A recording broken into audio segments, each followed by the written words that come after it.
A particle is projected with a velocity v in a vertical direction from top of a tower 100 meter high. The particle is 10 meter above top of a tower at t is equal to 1 second and 20 meter below top of a tower at t is equal to 4 second. Then v and g are. फिर ये v और g के हमें option दिए हुए हैं. देखो 100 metre का टावर है और इस 100 मीटर के टावर की ऊंचाई से यहाँ से एक हम क्या थ्रो कर रहे हैं, एक पार्टिकल को फेंका जा रहा है, प्रोजेक्टाइल मोशन हो रहा है और ये बताया t is equal to 1 second पे ये 10 मीटर की ऊंचाई पर होगा और 20 मीटर पर ये t is equal to 4 second भी 20 मीटर बिलो होगा. यहाँ कहीं t is equal to 4 second आएगा, वहाँ पर 20 मीटर बिलो होगा.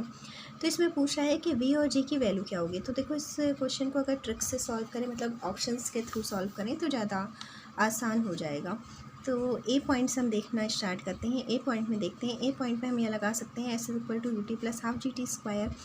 अब एस में यहाँ अगर हम T is equal to 1 second पर ये फार्मूला लगाते हैं तो T is equal to 1 second पर कितनी डिस्टेंस ये कवर कर रहा है, प्लस का 10 मीटर. अगर इसे हम यहाँ पर हमारा रेफरेंस पॉइंट हो तो ये हमारा प्लस का 10 मीटर हो जाएगा. तो T is equal to 1 minus 1/2 G, क्योंकि ऊपर की ओर फेंका जा रहा है तो जी हमारा नीचे की ओर काम करता है तो माइनस हो जाएगा और टी बराबर 1.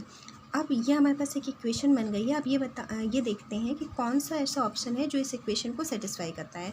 तो अगर हम v इज़ इक्वल टू 15 रख दें और g इज़ इक्वल टू 10 रख दें तो देखो कितना हो जाएगा. ये हो जाएगा 5 और 15 में 5 गए, कितना बचा 10.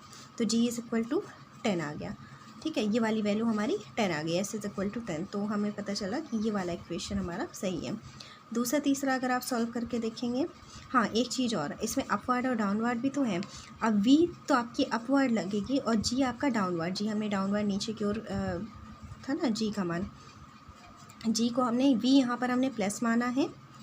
ठीक है, अगर हमने इसको माइनस, ये हमारा माइनस होता, डाउनवर्ड्स को अगर हम माइनस ले लेते तो यहाँ पर माइनस हो जाता. अपवर्ड को हम प्लस मान रहे हैं, डाउनवर्ड को माइनस मान रहे हैं, इसलिए भी हमारा g नेगेटिव हो रहा है. जी को हमने डाउनवर्ड दिया है तो यहाँ पर हमने नेगेटिव कर लिया और v हमारा अपवर्ड है तो इसको हमने पॉजिटिव कर लिया.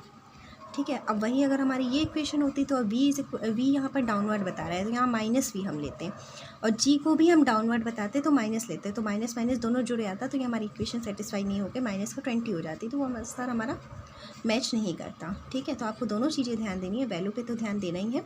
साथ में ऐसा कुछ नहीं है कि अपवर्ड आप माइनस को ले सकते हैं, डाउनवर्ड आप प्लस को ले सकते हैं, इसमें कोई प्रॉब्लम नहीं है. Okay, thank you.